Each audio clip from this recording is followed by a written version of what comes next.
దూత media power of news. నమస్తే, welcome to దూత మీడియా. నేను పవన్. దేశవ్యాప్తంగా తీవ్ర చర్చాంశంగా మారిన కుంభకోణాలు ఉమ్మడి ఆంధ్రప్రదేశ్లో ఓబులాపురం మైనింగ్ కుంభకోణం ఒకటి. 13 ఏళ్ల తర్వాత సుదీర్ఘ విచారణ అనంతరం దీనిపై తీర్పు వెలువడింది.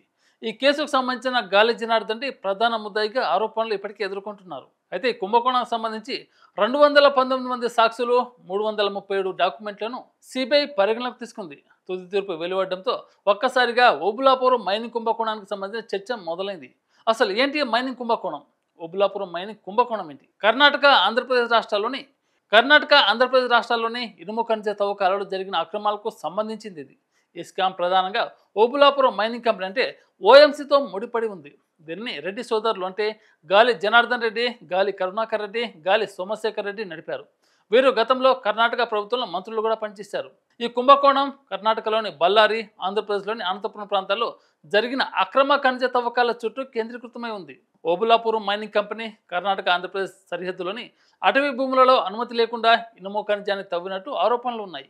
అనుమతించిన 68.5 హెక్టార్ల ప్రాంతాన్ని దాటి 29.30 లక్షల టన్నుల ఇనుప ఖనిజాన్ని ఓఎంసీ సంస్థ అక్రమంగా తవ్వినట్లు సిబిఐ ఆరోపించింది. ఓబులాపురం మైనింగ్ కంపెనీ 2007-2010 మధ్య దాదాపు 60 లక్షల టన్నుల ఇనుప ఖనిజం అక్రమంగా తవ్విందని సిబిఐ అభియోగాలు మోపింది. దీని విలువ దాదాపు 42,000 కోట్లు ఉంటుందని ఛార్జ్షీట్లో పేర్కొంది. కర్ణాటక లోకాయుక్త జస్టిస్ సంతోష్ హెగ్డే 2011లో సమర్పించిన నివేదిక ప్రకారం ఖనిజ సంస్థలు ప్రభుత్వ అధికారులకు, మంత్రులకు కుమ్మకై ప్రభుత్వ ఆదాయానికి గండి కొట్టారు.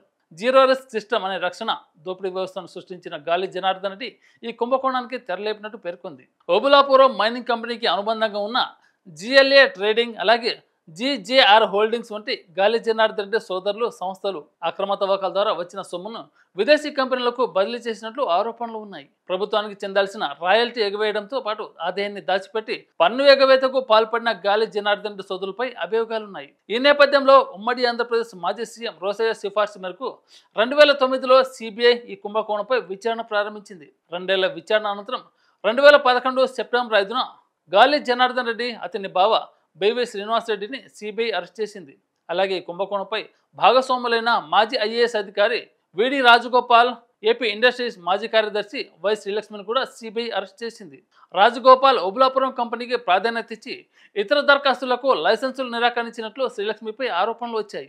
అయితే ఓబులాపురం మైనింగ్ కుంభకోణానికి సంబంధించి 2015లో జనార్దన్ రెడ్డి సుప్రీంకోర్టు నుంచి బెయిల్ లభించింది. సుప్రీంకోర్టు ఈ కేసు విచారణను పర్యవేక్షిస్తూ మే నెలలోగా పూర్తి చేయాలంటూ గడువు విధించడంతో గత నెలలో వాదనలు పూర్తయిపోయాయి. విచారణ దశలో లింగారెడ్డి మృతి చెందారు.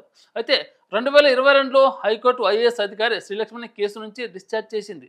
మిగిలిన నిందితులకు సంబంధించి సిబిఐ కోర్టు తీర్పు వెలువరించింది. 5గురిని నిందితులుగా పేర్కొంటూ 7 సంవత్సరాల శిక్షను ఖరారు చేసింది. ఇదిలా ఉంటే ఓబులాపురం మైనింగ్ కుంభకోణం కర్ణాటక రాష్ట్ర రాజకీయాల్లో సంక్షోభానికి దారితీసింది. మాజీ ముఖ్యమంత్రి బిఎస్ యడ్యూరప్పపై కూడా లంచం ఆరోపణలు వచ్చాయి. దీంతో ఆయన రాజీనామా చేశారు. రెడ్డి సోదరులు బీజేపీ నాయకులుగా ఉన్నప్పటికీ ఈ కుంభకోణం తర్వాత పార్టీ వారితో దూరం పాటించింది. ఇలాంటి లేటెస్ట్ అప్డేట్ కోసం దూత మీడియాని సబ్స్క్రైబ్ చేసుకుని ఆదరించండి. Thank you. హాయ్, నేను మీ ఆర్పి పట్నాయక్. ప్లీజ్ సబ్స్క్రైబ్ టు దూత media. For more updates please subscribe దూత మీడియా.